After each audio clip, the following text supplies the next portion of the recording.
Et puis, il va se passer la chose que tout le monde attend, les dissidents vont sortir dehors. Ils vont sortir de la catacombe. Qu'est-ce qu'un dissident? C'est d'abord un franchisseur de ligne rouge, quelqu'un qui n'a pas peur de prononcer les mots qui vous conduisent en prison. Il faut oser les prononcer, oser dire que l'avortement est un crime, par exemple, et oser s'élever contre le mariage homosexuel. Et deuxièmement, un remonteur de murs, les murs porteurs de la France, les murs porteurs. Parce qu'on dit, mais qu'est-ce qu'il faut faire? Qu'est-ce qu'il faudrait? Ben, il faut remonter les murs porteurs. C'est quoi les murs porteurs? Le caractère sacré de la vie, l'affiliation comme repère, la nation comme héritage, la frontière comme ancrage et le rêve français comme fenêtre sur le monde. Mes chers amis, je termine en vous disant ceci. J'avais tout à l'heure une conversation avec un professeur de philosophie, Jacques Desaubreterres, qui fête son anniversaire il y a 3 jours, et qui me disait à cette occasion, la phrase prononcée par Jean-Pierre Maugendre, la France est en dormition, mais elle n'est pas morte. Elle n'est pas morte. Elle vibre encore. La dormition n'est pas la mort. Nous allons souffrir. Mais il y aura des dissidents. Ils sont là, déjà, parmi nous.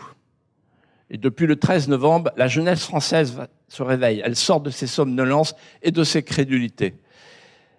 Elle échappe à ses maîtres, qui sont des faux maîtres, les maîtres médiatiques. Et elle se met sous l'ombrelle du vrai maître, l'événement, le fait, plus têtu, plus fort que n'importe quel faux maître. Alors la jeunesse française, elle va se lever, les petites lucioles à la main. Pas besoin d'être majoritaire. Lénine avait très bien dit ça. Il me faut 1000 hommes. Il y aura 1000 hommes. Et la reconquête, peut-être la reconquista, commencera. Nous allons souffrir, mais n'oublions pas le petit clin d'œil sémantique de la Providence qui a mis à notre disposition un mot ambivalent, souffrance, France. Dans le mot souffrance, il y a encore le mot France. La France est en dormition, mais elle n'est pas morte.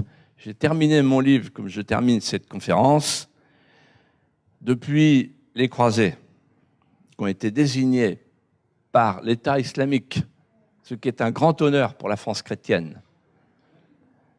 Parce que je suis fier des croisades. Les croisades étaient une guerre de libération et non pas une guerre de colonisation.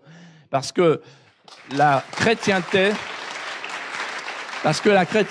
avait comme frontière le Jourdain et qu'il fallait libérer le tombeau du Christ et que les chrétiens avaient raison de considérer qu'il fallait libérer le Saint-Sépulcre. Eh bien, donc les croisés ont été attaqués et le seront probablement demain.